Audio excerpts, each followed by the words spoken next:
Hay algo que a mí siempre me ha parecido fascinante. Pones a dos analistas súper preparados a ver el mismo gráfico con exactamente los mismos datos. Y uno te dice, con toda la seguridad del mundo, hay que comprar. Y el otro, igual de convencido, te dice, no, no, no, hay que vender, pero ya. Hoy vamos a meternos de lleno en esa paradoja. O sea, ¿cómo es posible? En el análisis de hoy vamos a desentrañar justamente eso. Cómo en las finanzas, la historia que se cuenta sobre los datos es, casi siempre, mucho más poderosa que los datos mismos. Y para que esto no quede en el aire, vamos a ver un caso muy concreto. Miren esto. Tenemos dos modelos predictivos, ¿ok? A los dos se les da la misma información, la misma data. Uno arroja una probabilidad de compra del 86% y el otro apenas un 31%. Nuestra misión aquí es entender de dónde sale esa diferencia de 55 puntos. Muy bien, vamos a sumergirnos en esto, porque esa diferencia tan brutal, 86 contra 31, no es un error de cálculo. Es un choque de mundos, es una diferencia fundamental en cómo se decide mirar el mercado. Es, básicamente, la colisión de dos filosofías. A ver, por un lado está el pensamiento que llamamos reactivo, y es, por mucho, el más común. La mejor forma de entenderlo es con esta analogía, que es buenísima. Es como si manejaras un auto, pero solo pudieras mirar por el espejo retrovisor. Claro, te da una imagen perfecta, nítida, de lo que ya pasó. Eso es indiscutible. Pero es completamente inútil para ver la curva peligrosa que tienes a 10 metros. Y lo más interesante es que ese espejo retrovisor ni siquiera nos muestra toda la historia. El mercado de Nueva York, por ejemplo, solo opera el 27% del día.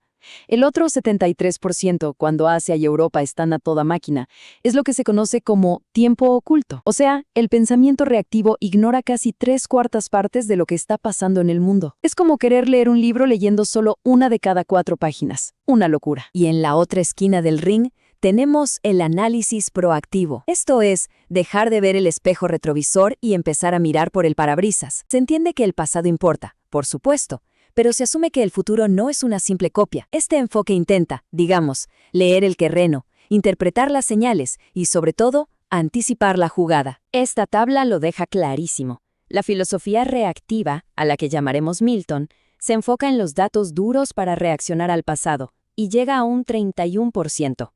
La proactiva, que llamaremos Jesús, se enfoca en la narrativa, en el sentimiento colectivo, para anticipar el futuro y llega al 86%. La clave aquí es que el analista proactivo no solo ve los números, busca interpretar la psicología que mueve esos números. Ahora, vamos a llevar esta batalla del mercado a nuestra propia mente, porque seamos honestos, el verdadero desafío no está en los gráficos, está dentro de cada uno de nosotros. Hay una estadística que es brutal y no ha cambiado en décadas, a pesar de la inteligencia artificial y el acceso a información en tiempo real. Fíjense. El 80% de los operadores pierde dinero consistentemente. La pregunta que hay de maduro, ¿no? Si tener más datos fuera la solución, ¿esa cifra no debería haber cambiado ya? Y esto nos lleva a un punto que es crucial. El problema nunca fue la falta de información. La ventaja competitiva cambió por completo. Ya no se trata de tener más datos. Una máquina siempre nos va a ganar en eso. La ventaja ahora, la ventaja humana, es tener mejor juicio. Es la sabiduría para entender qué mueve a la gente y, ojo con esto, saber qué datos ignorar en un momento dado. Pero esta batalla entre datos e interpretación no solo ocurre en la mente de cada inversor. Vamos a ver cómo se desarrolla esto a la escala más grande con el actor más poderoso de todos, la Reserva Federal de Estados Unidos, la Fed. Aquí es donde la interpretación se vuelve todo un arte. La Fed anuncia algo, por ejemplo, que baja las tasas de interés en 25 puntos base. Para el pensamiento reactivo, esto es un dato, un número, fin de la historia. Pero la historia real está en los detalles. Resulta que el comunicado dice que la votación fue de 9-3. Y ese 9-3 es mucho más que un número. Un voto unánime proyecta confianza, proyecta unidad. Pero un 9-3 le está gritando al mercado. Ojo, aquí adentro hay un debate fuerte. No todos estamos de acuerdo. Esa es la primera grieta en la narrativa oficial. ¿Y qué pasa cuando esa historia oficial tan cuidada empieza a mostrar grietas? Pues que en ese vacío el público empieza a escribir sus propias versiones, que suelen ser mucho más dramáticas e influyentes. Y ahí surgen narrativas alternativas como la toma política o el reseteo de la burbuja de IA. Y en finanzas, esto es clave. Si suficientes personas creen en una historia, sus acciones pueden hacerla realidad. Son verdaderas profecías autocumplidas. Bueno, ahora que ya entendemos esta batalla entre datos y narrativa, volvamos a nuestra pregunta inicial. ¿De dónde sale esa diferencia de 55 puntos? Es hora de resolver el misterio de una vez por todas. Si miramos los datos económicos de fondo, los del espejo retrovisor, muchos son, por decirlo menos, preocupantes. En el sector inmobiliario, hay hipotecas que valen más que la propia casa, una bomba de tiempo. En el sector automotriz, una deuda récord con ventas en mínimos históricos. Y en la agricultura, granjas quebrando mientras sus tierras se compran para construir centros de datos. Una metáfora perfecta de la economía actual, ¿no? Entonces, ¿cómo llega a su conclusión el modelo reactivo Milton? Pues muy simple. Se le alimenta toda esta información negativa. Deuda, hipotecas, quiebras, todo. Y su conclusión es lógica. La probabilidad de que el mercado suba es bajísima. De ahí sale ese 31%.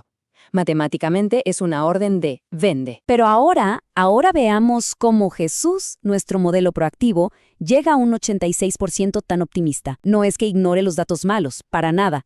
Lo que hace es ponerlos en el contexto de la narrativa dominante. Este modelo incluye análisis de sentimiento, la estructura técnica del mercado, detecta, por ejemplo, que el nivel de 48,000 puntos en el S&P 500, que antes era una resistencia, ahora es un soporte sólido. ¿Por qué? Porque la historia de la inteligencia artificial convenció a todos de que cualquier caída es una oportunidad de compra. La historia le está ganando a la aritmética. Esa diferencia de 55 puntos entre un modelo y otro no es un error. Es, ni más ni menos, que la cuantificación de la batalla entre dos filosofías.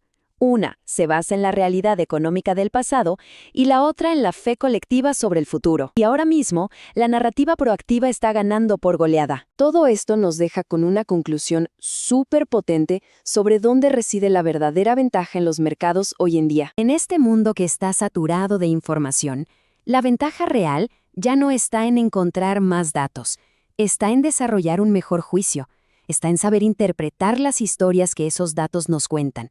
Y sobre todo, en descifrar cuál de esas historias está ganando la batalla por la mente de la gente. Esa es la clave para decodificar la narrativa ganadora. Y para cerrar, nos queda una pregunta flotando en el aire.